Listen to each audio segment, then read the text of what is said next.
Okay, let's sing a song about a bad bunny. His name is Foo-Foo. You ready? Here he is. Okay, here we go. Little bunny Foo-Foo, hopping through the forest, scooping up the field mice and bopping them on the head. Down came the good fairy, and she said, Little bunny Foo-Foo, I don't want to see you scooping up the field mice and bopping them on the head. I'll give you 3 chances, and if you don't behave, I'll turn you into a goon. The next day, little bunny Foo-Foo, hopping through the forest, scooping up the field mice and bopping them on the head. Down came the good fairy, and she said, Little bunny Foo-Foo, I don't want to see you scooping up the field mice and bopping them on the head. I'll give you 2 more chances, and if you don't behave, I'll turn you into a goon. The next day, little bunny Foo-Foo, hopping through the forest, scooping up the field mice and bopping them on the head. Down came the good fairy, and she said, Little bunny Foo-Foo, I don't want to see you scooping up the field mice and bopping them on the head. I'll give you 1 more chance, and if you don't behave, I'll turn you into a goon. The next day, little bunny Foo-Foo, hopping through the forest, scooping up the field mice and bopping them on the head.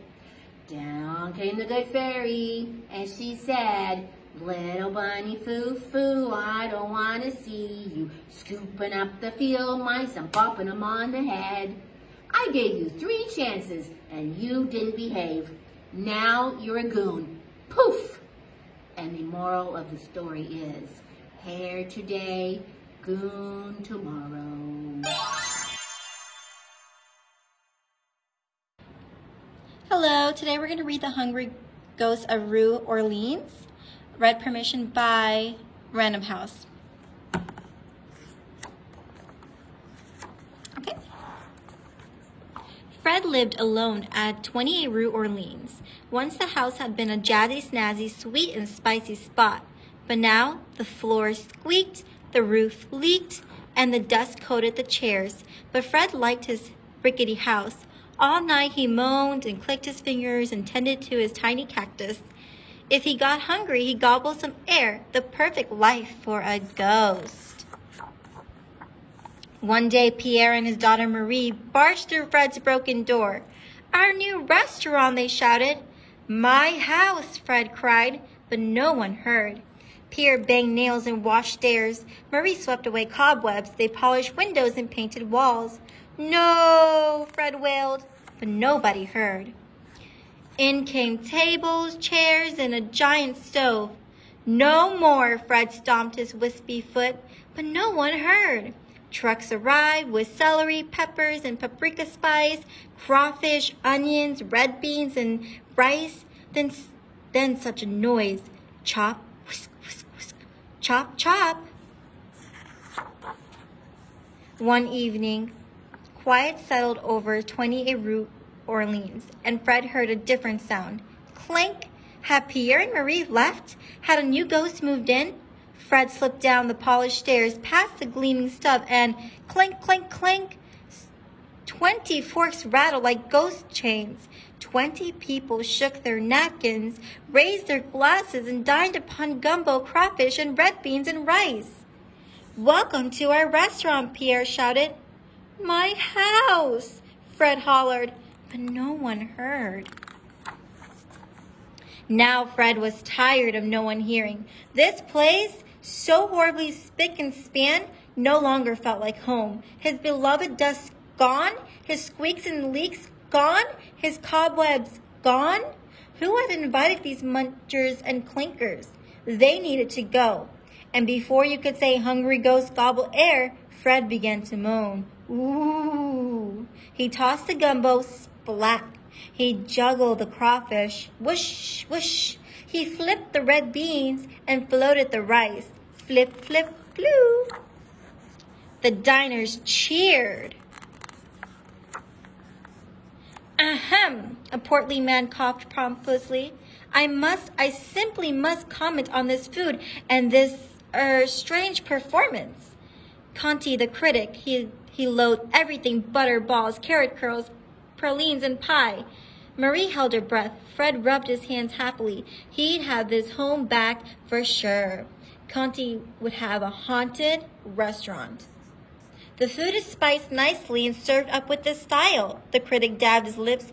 But this show, this mysterious show, he threw out his fingers, makes his restaurant an outright outrageous 5-star success.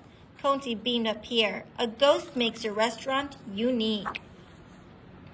Fred hid behind the stove for the next few nights, but still the diners came. Clank, clank, clank. Enough, said Fred sadly. I must find a new home. So he packed his valise and hoisted his cactus. Goodbye, he moaned from the door, but as he turned, his plant pricked Marie.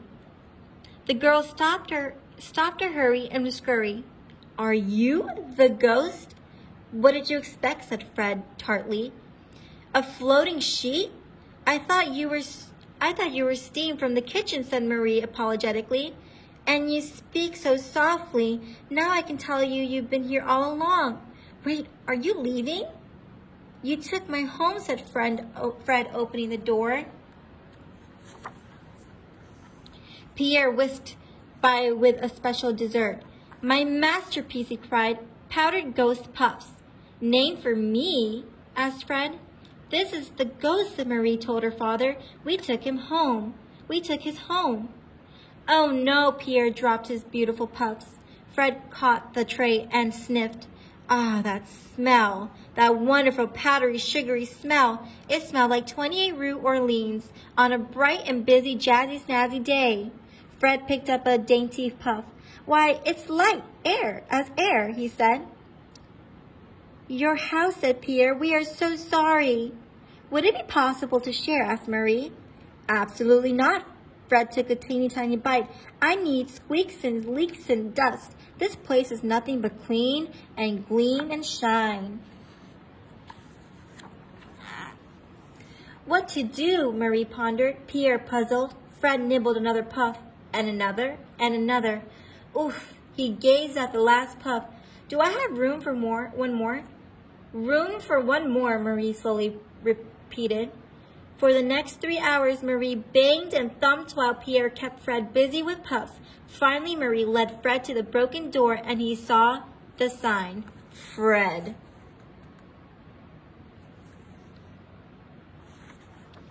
He could hardly believe his eyes.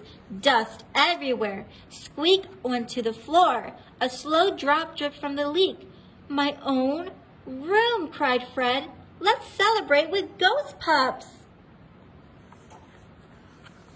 Marie and Pierre named the restaurant The Hungry Ghost, and 28 Rue Orleans became once again a jazzy, snazzy, sweet and spicy spot.